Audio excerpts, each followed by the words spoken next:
जंगल निकटरे चलीथिबा एक आंतराज्य गंजेई तेल तैयारी कारखाना को ठाब करी प्राय 200 कोटी टंकार गंजेई तेल और 5 कोटी ऊर्ध्व टंकार गंजेई को जबत करिछि कोरापुट पुलिस। आउ एही अस्थायी गंजेई तेल तैयारी यूनिट्र विभिन्न सामग्री को मध्य पुलिस जबत करिथिबा बेले पड़ुआ थाना अधीन झोलापुट जलाशय निकटस्थ जंगल अंचल रे चलीथिला एही बेआईन कारखाना।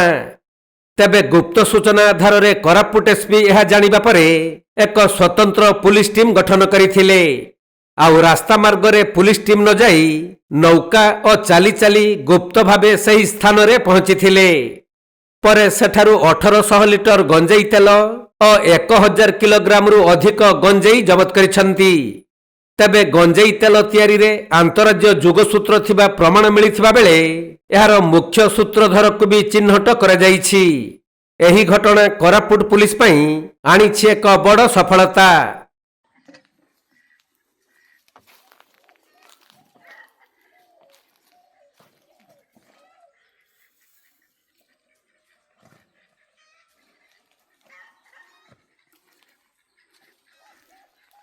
कोरापुट रो मंजुलता महंती रिपोर्ट, कोणार्क लाइव।